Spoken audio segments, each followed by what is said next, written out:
again to this episode of Expert Speak. This is Sangeeta Deshpande, founder of Story Weavers, an organization that believes in the superpower of telling stories, of personal narratives, and of your own personal branding.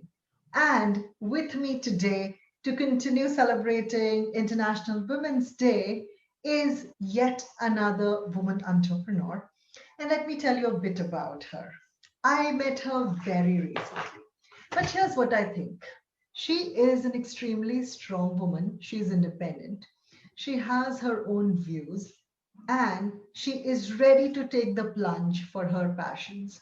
In her own words, she is an opportunity taker who usually doesn't give up unless the dark tunnel is traveled with the hope of light.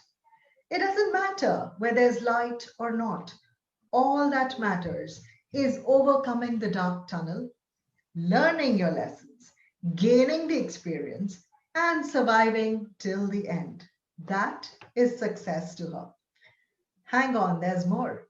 She's a staunch believer of divinity over destiny. I like that. Spirituality over rituals. I guess we're in the same boat. And humanity over religion and racism, something we need badly. As she believes that it's only then that we can see the light of survival for us and for generations to come. Let's put our hands together to welcome none other than Sayanti Das. She is the business advisor, co-founder, and editor-in-chief of Wolf Books India. Welcome, Shanti. Thank you. Thank you, Sangeeta. That was a lovely introduction. Thank you so much for your warm welcome. You're most welcome, Shanti. It's amazing to find someone who shares some of my ideals, my beliefs, and the way I practice or live my own life. Because we all take sides eventually, and it takes guts and courage to say out loud what you think is right. So, Shanti, let's hear from you. We know that you are the co-founder of Wolf Books, but who is the girl behind this woman? Who is the person behind this designation or the work that you're doing? Sangeeta, when it comes to, defining yourself, I think this is the toughest question to handle.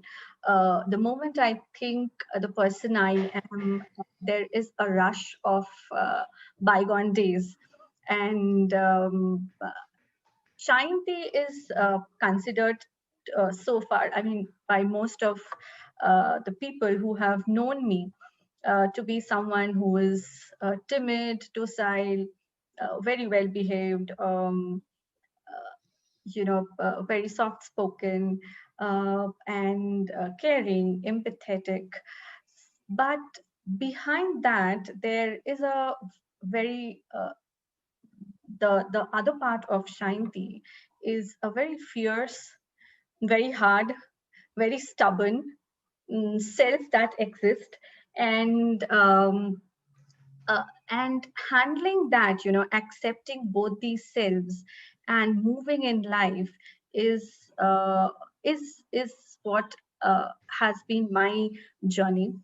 I have been spiritually, I had my awakening at a pretty younger age, back in 2003, with Sahaj Mark way of living, or heartfulness way of living.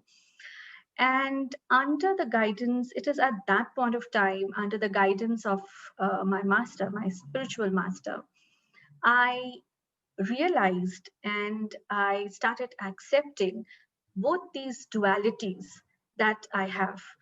And I started living both and bringing into surface when and as on when the situation requires.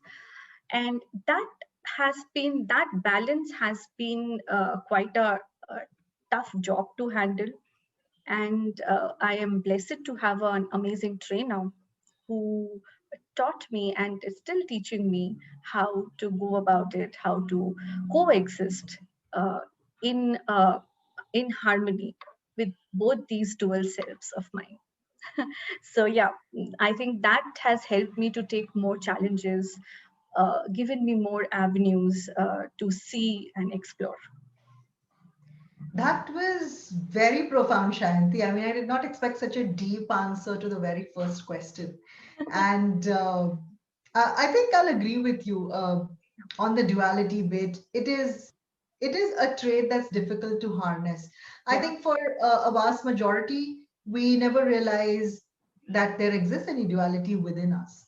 We always probably attach titles related to relationships or our professions to ourselves, and we just say that yes, am the founder of this company, or I'm working as that, or I'm a mother of two, or a father of so many, and that's how we introduce ourselves. But I absolutely love your thoughts on spirituality and what it has given to you. I think I can indeed see why your introduction came that way about the tunnel. And so people who are just probably seeing you for the first time may not really understand what this introduction actually entailed. But it's great. It's great. I am so glad to be talking to someone who is so self-aware. It's commendable. Thank you so much. And I strongly feel, Sangeeta, that each and every human being has these dualities in them. It's just that, we have to understand ourselves and then take that opportunity and use it in the best possible way. Absolutely, absolutely. But I guess a lot of us spend our entire lives just missing out on that bus, to understand that spirituality would be some road to be taken. Yes, yes. Great. And coming back to our, the life of living various titles. So let's speak about Wolf Books. This is the first time I'm speaking to someone who has founded a publishing house.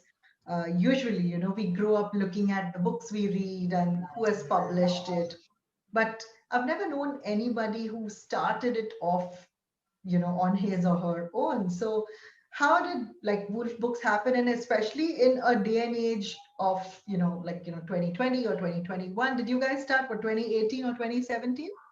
2018. 2018. So it's like you had no idea the pandemic was, Yeah. close at end, and but Amazon was still Yes. already in place, and Kindle was there. So how did you think of coming up with like, a company that would publish books when people had started self-publishing? Yes. So, Sangeeta, uh, back then, when I was a kid, I used to often dream of entrepreneurship, but I never knew what kind of entrepreneurship that would drive me or I would be capable to handle. So when I met Rajarshi, who is one of the co-founders out of four of us, and he was at that point of time, he was already an established author with his best-selling novel, and I was trying to publish my work, and we both realized we have faced innumerable challenges on our journey towards publishing our own artwork, that is our book. And that's when actually Wolf Books happened. And the motto behind this publishing house is to transform writers into authors. So that is the place, that is the right um, you know uh, the driven point that made Wolf Books come into surface, and we started working.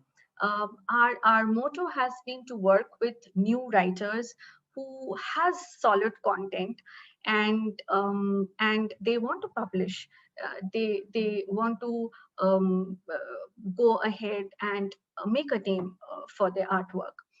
The challenges that we faced, the issues that we faced, the disappointments that came along with us, we felt that that journey, the first journey of a writer, should be memorable and not a disappointment. So that was the driving force, and a bit of a history behind the starting of Wolf Books. That's amazing. I love the fact that you have this in the back of your mind that up and coming writers need to be encouraged, and this journey, the word that you use, memorable, it's quite important because Yeah, at the beginning of your journey, if you there's a lot of disheartening, some writers might just give up. Not everyone may have the courage to prolong. yes. So I think Wolf Books is a great idea. It's a great platform. And what did COVID do to you guys? Like, did it help you shine even brighter, or did it, like, kind of make you a little anxious and scared and think twice on how you would continue? What happened during COVID? The COVID situation completely changed our entire pattern of looking into things, not just Wolf Books, even in different aspects of our lives. So, with respect to Wolf Books, if you see the way there was a uh, push for book launches and everything virtually. I mean, we had released in 2020 almost 5 to 6 book launches programs virtually, and uh, that was that was for the first time. I mean, we were one of the first kinds that made this happen. We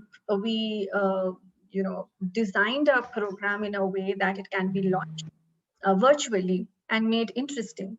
So that not only helped us to build our relationship or come up with new ideas, but also helped us to tap the readers who would give importance, who are looking for content, good content, readable content, and would stay with us. So that was a new kind of a new exploration and a new adventure for us.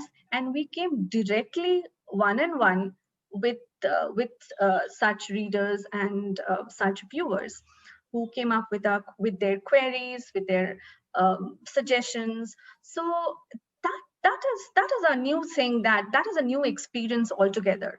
Normally, before 2020, it was the distributor who used to do all the work, and we had no clue where it was going, whether it was going to the end customer or not. But then this gave us the opportunity to come face to face with that. And secondly, the huge push for ebooks when the entire lockdown had completely stopped all activities. The push for reading ebooks was so immense that actually it helped us to go global, and reach out to our global users and viewers and readers. So, which practically wouldn't have been possible if we would have gone with paperback distribution, because you need a lot of legal terms in order to distribute paperbacks abroad. But this had no boundaries. Ebooks had no boundaries, so we were free to go and explore the world outside. So and it was initially a big kind of a setback, but then we quickly took this failure into our hands and see to it how we can make best use of this opportunity. Wow, so sounds good. I guess COVID was like a boon in disguise to your business. Yes, And yeah, you're absolutely right. A lot of people have gone back to reading, writing, and doing all sorts of things, me included. absolutely, absolutely. And I guess it was about that time that I also learned about Wolf Books. Yeah, Before yeah. that, I had no clue about Wolf Books. And I think one of the most interesting things that you did that I personally appreciate was that writing competition that set out. And the theme was great. It was love in trying times, and it was upon the reader and the writer how they took it. So tell us a little about that. Like, how did you come up with that? I think that was something that may have done wonders to you. A lot of people would have definitely responded. Yeah. So this was the perfect time for people to explore sit back and explore their writing skills. So normally, we don't get time when we are too busy traveling this and that. We may miss out on this. But then with COVID, that that gave us that platform, that opportunity to grab attention for writers. Uh, we got some amazing stories. I mean, I think our panel of judges, we had to all sit back, go round about making rounds, 3 4 rounds to come to a conclusion uh, with uh, with the top 10.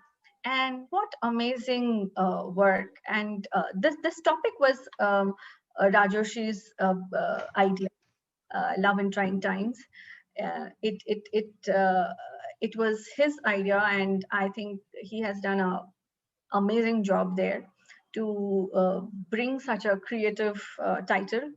And what brilliant work that we got. Amazing. I mean, thanks to you all for making it such a successful, such a lovely, reading material, such difference of content that has come in, and that we could accumulate and give it to our readers. I'm sure it's going to come up very big in the long run.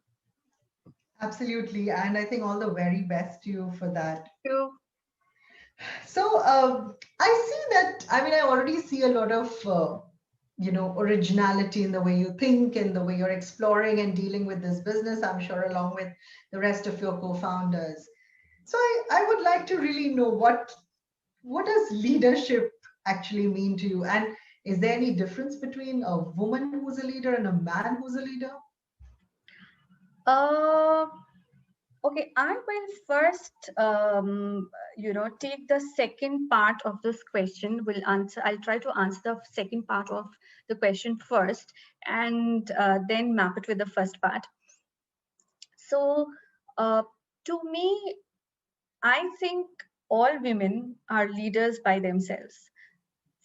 I mean, if you have to, I think, I mean, running the house itself, which which is like, starting from taking care of everyone, meeting everyone's needs, then at the same time, keeping everyone happy, maintaining a discipline, law and order in the house, keeping that freshness, that peppiness, happiness is taken all done by women.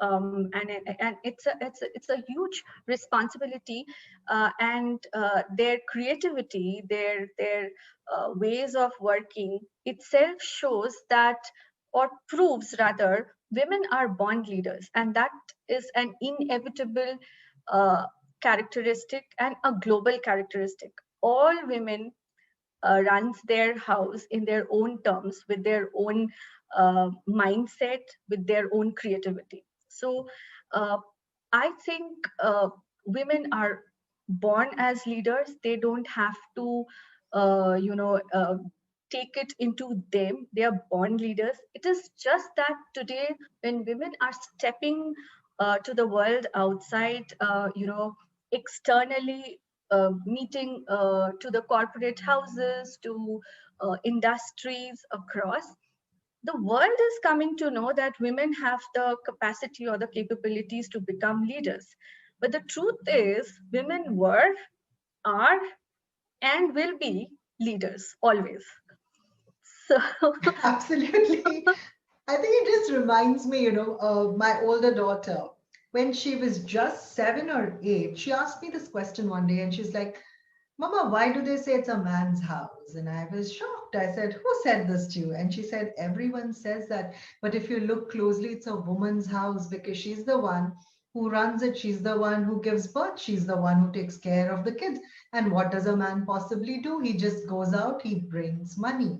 Hmm. Yeah. It was a jaw-dropping moment for me. And, as you mentioned your ideas on leadership and about women, the memory just came flying back.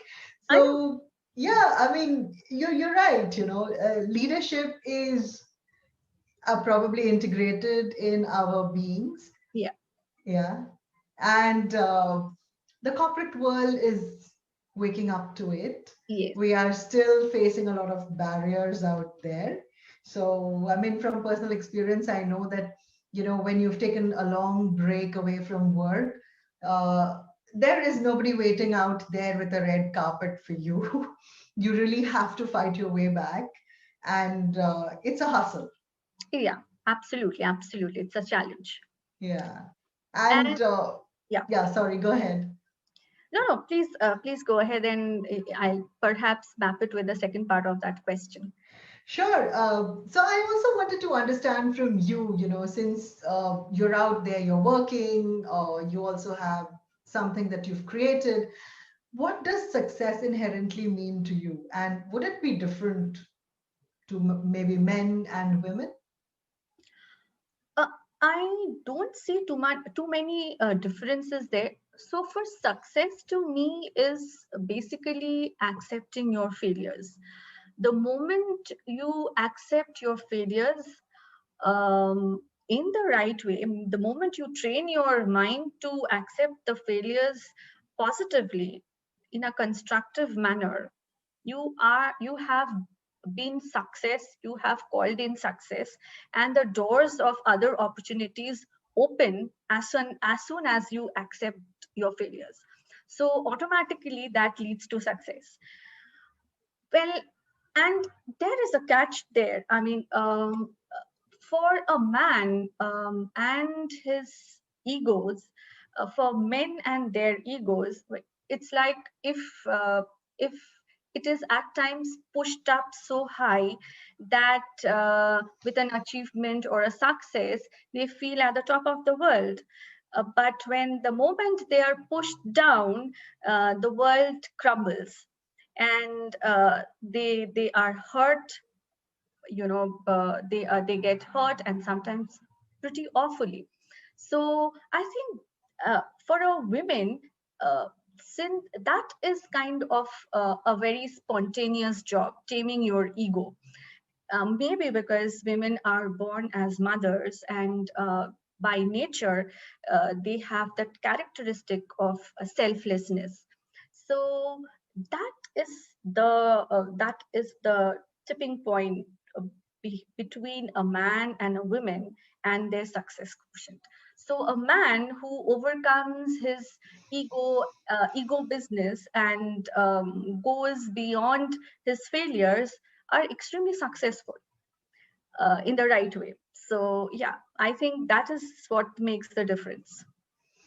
Great. And I just believe, I garner that from both your perspectives about men and women. It is a lot to do with upbringing, to do with mentoring.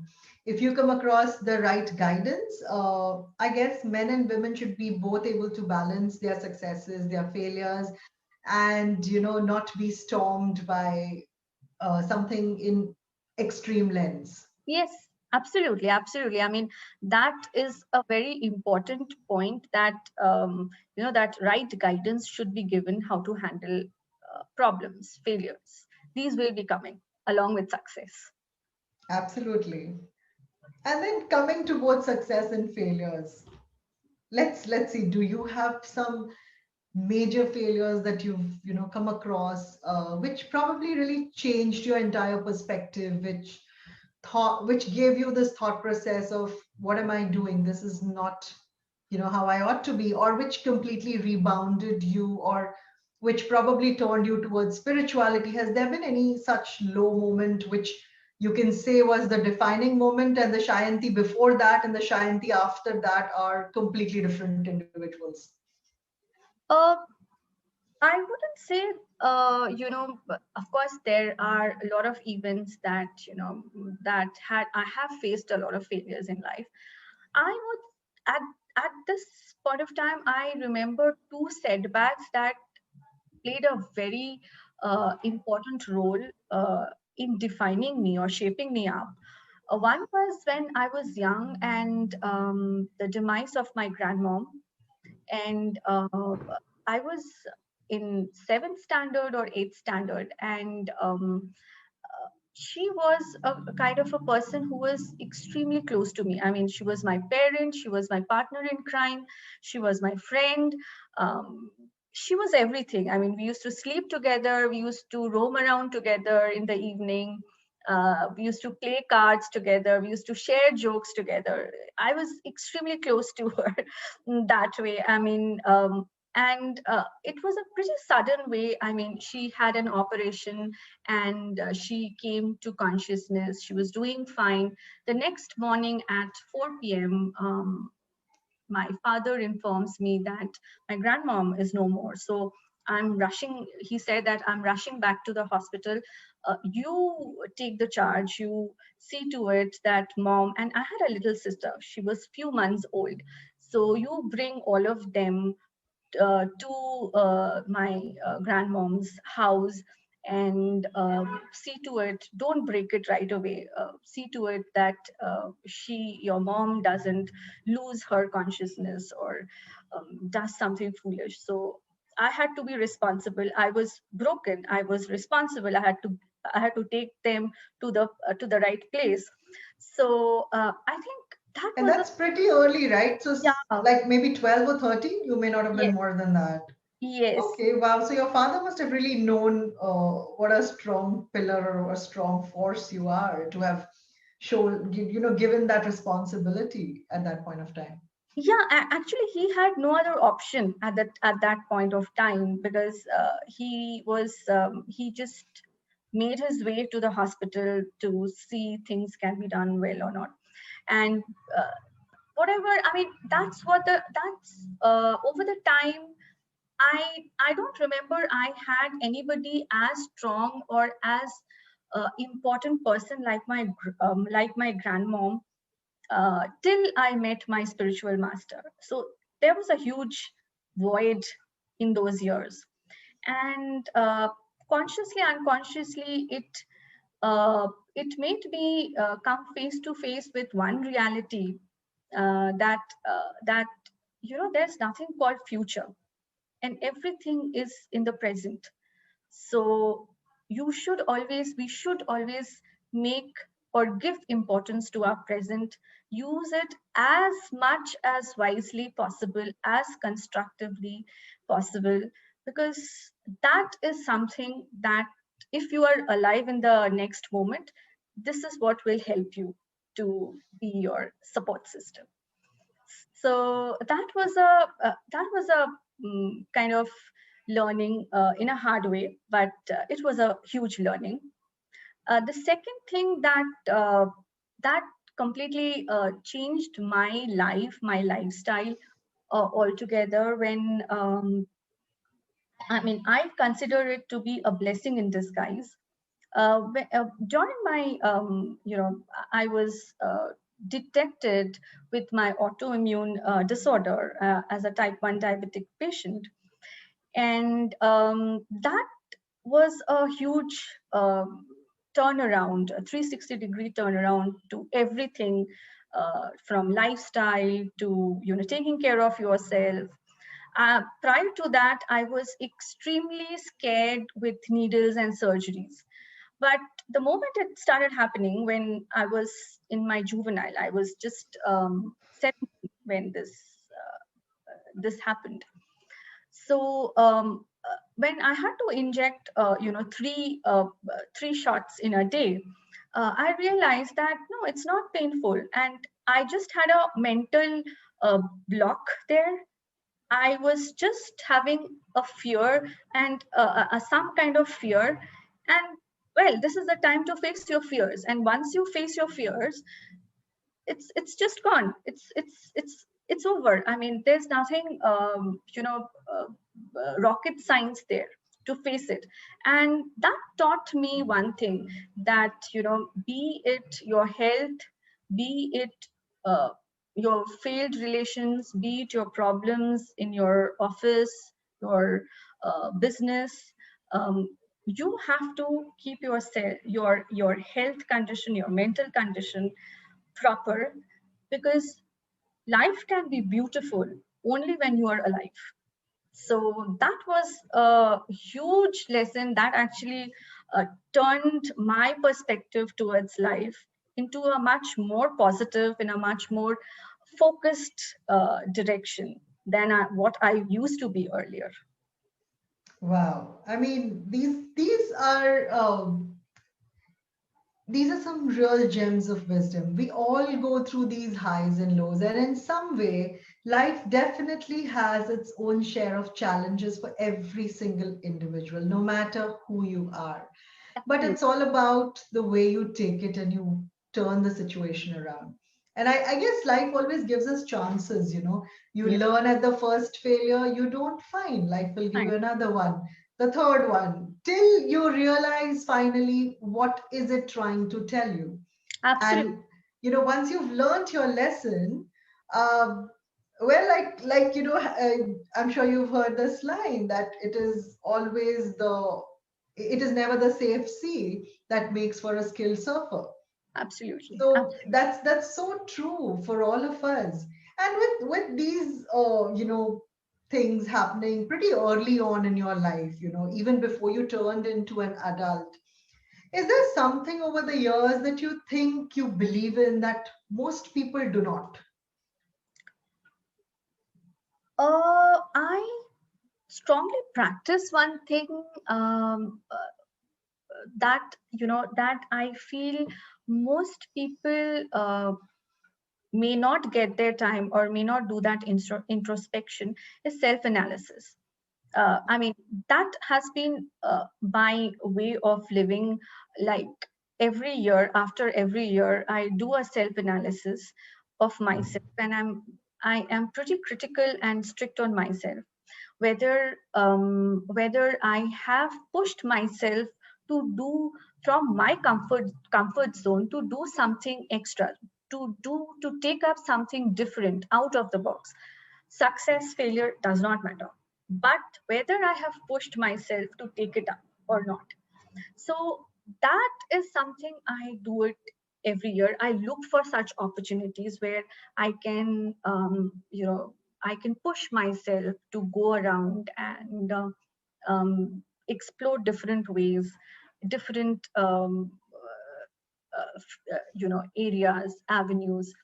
So then, if that is not happening, I become very restless. I somehow I feel that I am sitting and That's more like, is that a defining moment, or is that more like the purpose of your life, where you're trying to do something over and beyond your general purview of life and work? exactly, and that should be there every every year of my life. Something different. I should get into something different, something learning, something that would make. That's beautiful. So is what's in store for 2021? Have you already, taken the plunge this year? Have you already figured what it is going to be this year?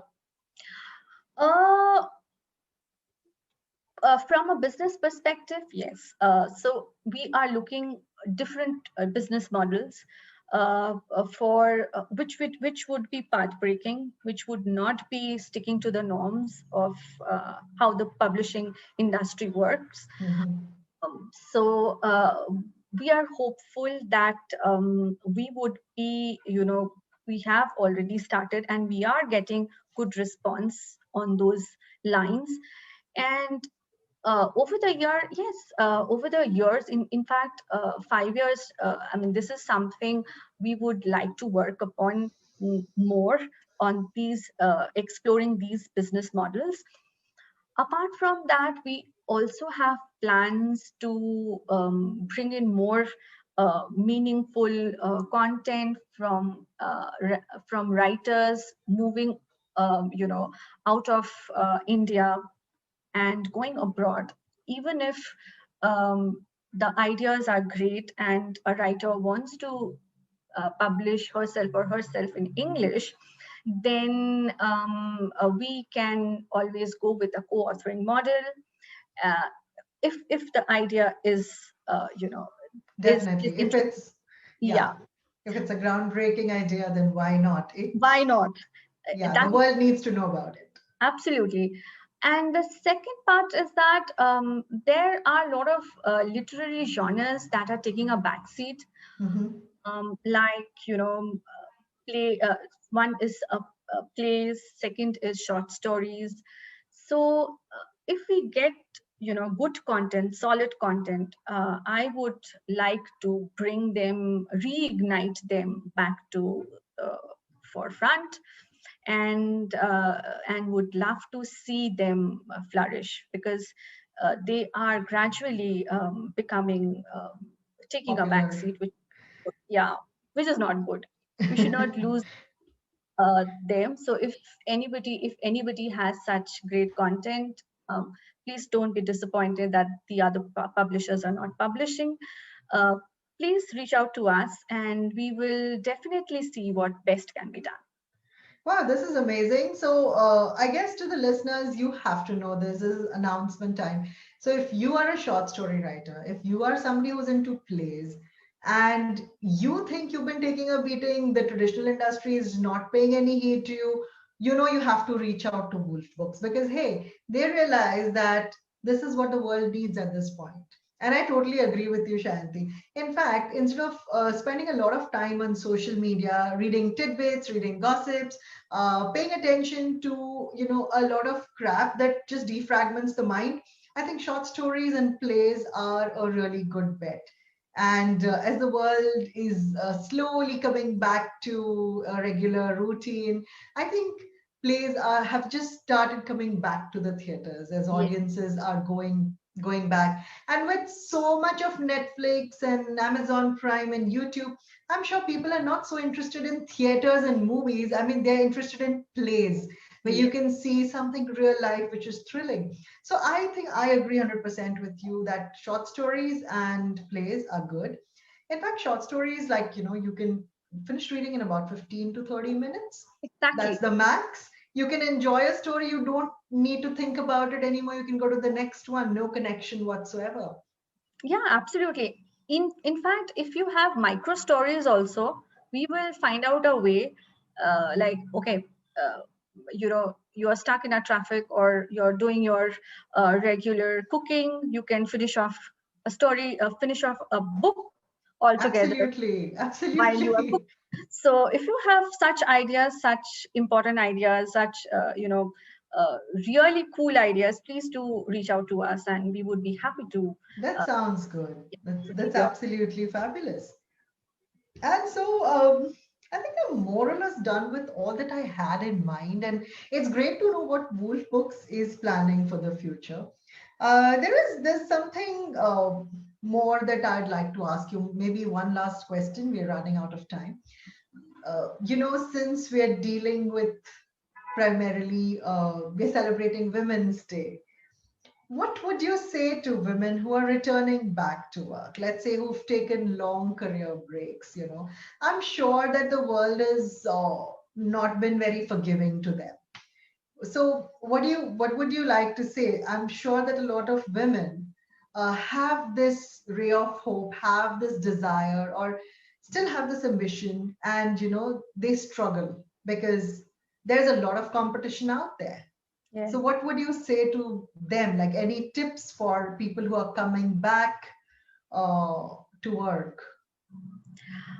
First of all, I would like to say that you need not feel disappointed or uh, insecure about whether the society or the professional world would accept you or not. uh, that's not your work.